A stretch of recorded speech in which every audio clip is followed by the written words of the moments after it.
Ẹ̀yin èèyàn lé èwo lẹ ṣe o, ṣé àlàáfíà lẹ wà? Èyí tá a tún gbọ́ yìí ó tún lágbára o. Wọ́n ní bí Queen Naomi wọ́n ṣe dé láti Dublin. Ẹ rántí pé a ní kábíyèsí lọ sí ọ̀dọ̀ wọn ní Àkúrẹ́ wípé wọ́n láwọn fẹ́ rí ọmọ àwọn.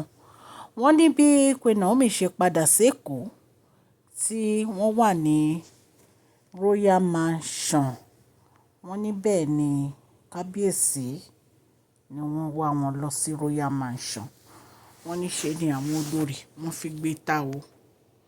Wọ́n ní ṣe ni àwọn olórí wọ́n ń pariwo o. Wípé kí ló dé tí kábíyèsí máa lọ sí Royal Mansion lọ bá Queen Naomi. Wípé kí ni ìdí tí kábíyèsí máa fi abandon gbogbo àwọn iṣẹ́ tó yẹ kán ṣe nínú palace tí wọ́n máa gba Royal Mansion lọ. Ẹ̀yin èèyàn lé, ẹ mọ̀ pé àwọn olórí yìí wọn kì í fẹ́ kí kábíyèsí kan lọ sí ọ̀dọ̀ Queen Naomi rárá. Anytime tí kábíyèsí bá ti láwọn ń lọ sọ́dọ̀ Queen Naomi báyìí, ìbànújẹ́ ló jẹ́ fáwọn olórí yìí. Wọ́n ní kábíyèsí bẹ Queen Naomi pé kí Queen Naomi forgive àwọn. Wípé àwọn ò lè do without Queen Naomi. Wípé gbogbo nǹkan láyé ni àwọn mọ̀ wípé àwọn lè ṣe o. Tí Queen Naomi bá fẹ́ kàn sọ. Wípé ṣùgbọ́n wípé kí Queen Naomi fi ayé àwọn sílẹ̀ yẹ. Wọ́n ní bàbá Erin ńlá ní àwọn ò lè ṣe rárá. Ẹ̀yin èèyàn lé, ẹ rántí ìgbà kan tí àwọn family ní kábíyèsí láwọn love Queen Naomi, wọn dẹ̀ mú Queen Naomi jáde. Wípé wọn mú wọn lọ sí function kankan.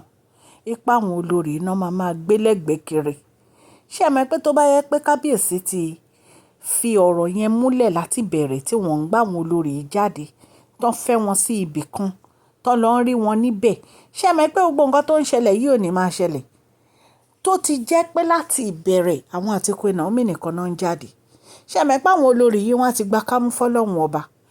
Ṣùgbọ́n nígbà tẹ́ ti fi ilé ọlá tẹ́ ti fi tọ́ wọn lẹ́nu wò, báwo náà ṣe fẹ́ dẹ̀yìn? Báwo náà ṣe fẹ́ yí padà? Báwo náà ṣe fẹ́ gbà? Wọn ò ní gbà. Ẹ ti fi outing, royal outing, ẹ ti fi tọ́ wọn lẹ́nu wò. Ẹ ti jẹ́ kán rí bí ilé ọlá ṣe rí. Ẹ wá ń sọ ní ìsìn pé ẹ love Queen Naomi lé, ẹ ń protect Queen Naomi lé fi fẹ́ mú Queen Naomi jáde. Ẹ lè protect Queen Naomi kẹ̀dẹ̀ ṣe mú Queen Naomi jáde. Ẹ lè protect Queen Naomi kẹ̀dẹ̀ ṣe mú wọn jáde. Ní ìsìn gbogbo àwọn iṣẹ́ tó yẹ kẹ́ ẹ ṣe, ẹ suspend ẹ̀ pátápátá royal responsibility.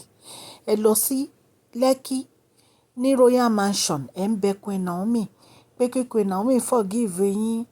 Ẹ mọ̀ pé ẹ ṣe Queen Naomi. Nǹkan kí nǹkan tí Queen Naomi bá fẹ́ kàn sọ, ẹ ready láti ṣe. Wọ́n ní Queen Naomi láwọn ò fẹ́ nǹkan kan, pé freedom àwọn làwọn fẹ́. Bóyá kábíyèsí ò mọ̀ pé Queen Naomi serious nípa ọ̀rọ̀ àǹtí wa yìí ni.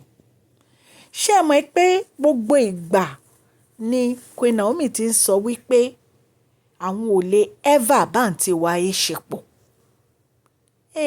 Àwọn náà mọ nǹkan tó rí. Àwa kàn ń sọ gbogbo gist yìí ni ó easy fún wa láti sọ. Ṣùgbọ́n Queen Naomi gangan náà mọ nǹkan tó ń rí tó fi ń sọ ọ̀rọ̀ yẹn wípé àwọn ò fẹ́ ní anything ṣe pẹ̀lú àǹtí wáyé. Kó tó wá di pé ọ̀rọ̀ ipá àǹtí wáyé lọ bímọ, ó wá wọnú ẹ̀. Ẹ̀yin èèyàn lé, recently la gbọ́ tí wọ́n ní àǹtí wáyé ní pé kí Queen Naomi fi Royal Mansion sílẹ̀ kí wọ́n dẹ̀ drop orúkọ Ògúnwùsì lẹ́nu àǹtí wáyé. Ṣé rí pé tí wọ́n bá ti pa náà kan nímí àtúrú, tó bá ti pa náà kan nímí àtúrú. Ṣé ti rí nǹkan báyìí? Ara nǹkan tí Queen Naomi fi ní àwọn ò fẹ́ ní anything ṣe pẹ̀lú àǹtí wáyé nìyẹn. Ọ̀rọ̀ ló délẹ̀ yìí ẹ̀yin ará lé. So àwọn èèyàn wá béèrè question yìí pé ṣé nítorí pé ìmùlẹ̀ tí kábíyèsí àti Queen Naomi ṣe àwọn ritual tó ń ṣe, ṣé nítorí ẹ̀ ní kábíyèsí fi fẹ́ keep Queen Naomi ni? Nǹkan táwọn èèyàn ń béèrè nìyẹn o. Wípé kí ni reason tí kábíyèsí ò fi fẹ́ kí Queen Naomi lọ? Tó bá jẹ́ pé kì í ṣe pé bóyá kábíyèsí ní irú ìfẹ́ wo ni kábíyèsí ní sí Queen Naomi tí wọn ò fi fẹ́ kí Queen Naomi lọ. Ipe tó dẹ̀ jẹ́ pé gbogbo ìgbà àwọn àtàwọn olórí iná jọ ń jáde kiri, wọn ò mú Queen Naomi jáde rárá. Wọ́n láwọn ń protect Queen Naomi ni. Ipe ṣé wọn ò mọ̀ pé pẹ̀lú bó ṣe ń má àwọn olórí yìí jáde, ipe bí ìgbà tó yẹ pé wọ́n tún ń jẹ́ kí àwọn olórí yìí kán máa halẹ̀ sí ni pẹ̀lú bó ṣe ń mú wọn jáde yìí.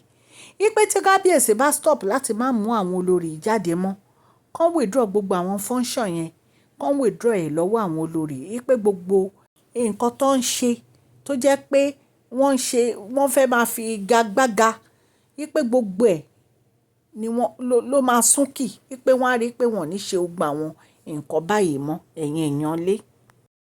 So allegedly bí a ṣe gbọ́, wọ́n ní kábíyèsí ń bẹ Queen Naomi kí Queen Naomi forgive àwọn o.